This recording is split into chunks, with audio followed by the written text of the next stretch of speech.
लाखो भक्तांचे सद्गुरू श्री श्री श्री बसवारूढ महास्वामीजी मठाचे संस्थापक श्री सद्गुरू ईश्वरानंद महास्वामीजी आप्पाजी यांचे नुकतेच लिंगैक्य झाले। त्यांच्या लिंगैक्य झाल्यानिमित्त राज्याचे शिक्षण मंत्री चंद्रकांत पाटील यांनी आप्पाजींच्या श्री श्री बसवारूढ मठ कस्तुरबा नगर विमानतळ पाठीमागील निवासस्थानी भेट देत आप्पाजींच्या समाधींचे दर्शन घेऊन त्यांना आदरांजली वाहिली।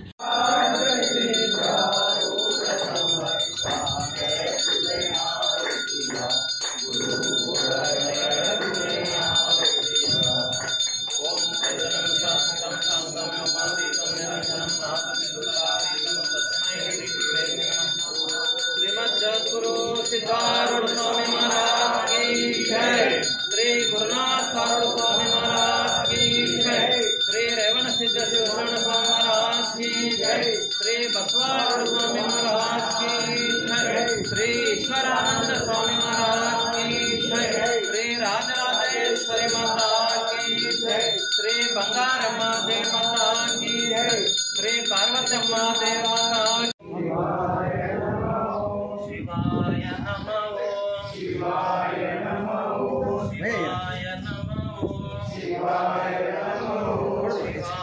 नमः शिवाय नमः शिवाय नमः शिवाय नमः शिवाय नमः शिवाय नमः शिवाय नमः शिवाय। या प्रसंगी आप्पाजींचे सुपुत्र श्री श्री श्री अभिनव शिवपुत्र आप्पाजी, पालिकेचे माजी सभागृह नेते सुरेश पाटील, माजी नगरसेवक श्रीनिवास कर्ली, भाजपाचे शहराध्यक्ष रोहिणी तडवळकर आदी मान्यवर उपस्थित होते। पालिकेचे माजी सभागृह नेते सुरेश पाटील यांनी राज्याचे शिक्षण मंत्री चंद्रकांत पाटील यांच्याकडे आप्पाजींचे उचित स्मारक उभारण्याची मागणी केली। त्यानंतर शिक्षण मंत्री पाटील यांनी आप्पाजींच्या परिवारांचे सांत्वन केले।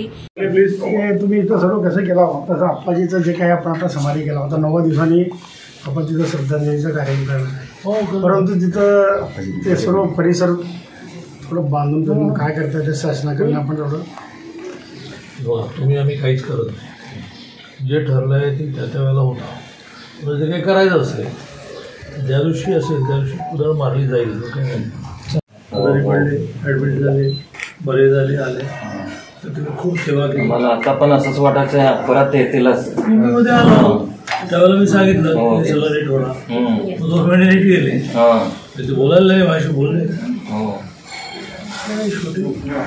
बरं होत म्हटलं परत 29 तारखेला म्हणून किंवा सामान्य माणूस म्हणून त्याचं ठरलेलं वेळापत्रकच आहे। कितीही योगी असला तरी तो हे नाही बदलला।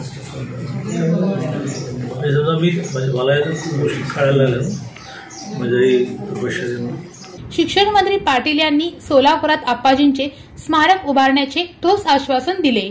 आप्पाजींनी आध्यात्मिक कार्याद्वारे समाजासमोर एक नवा आदर्श निर्माण केल्याचे प्रतिपादन शिक्षण मंत्री चंद्रकांत पाटील यांनी व्यक्त केले।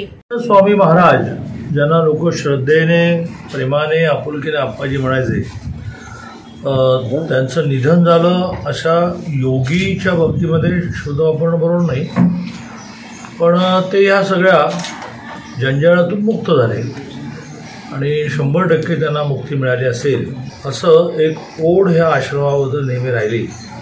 त्यांच्या आजारपणाच्या काळातही कधी फोनवर बोलणं, कधी प्रत्यक्ष भेटायला जाणं असं करता आलं, पण तो शेवटी योगी असेल किंवा सामान्य माणूस असेल त्याला केव्हा तरी जायचंच असतं।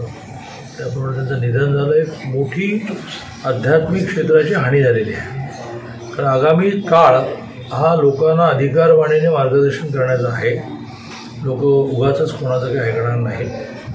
आप्पाजींच्या नातवांना त्यांनी एका अर्थाने त्यांच्या गादीचा वारस म्हटलेला आहे।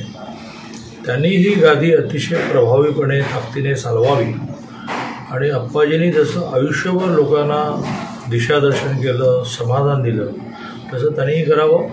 आम्ही सगळे भक्तजण हे आप्पाजींचे भक्त असल्यामुळे त्यांच्या नातवाचे पण भक्त आहोत, आम्ही सगळे ताकदीने त्यांच्याबरोबर आहोत। यावेळी आप्पाजींचा भक्तगण उपस्थित होता।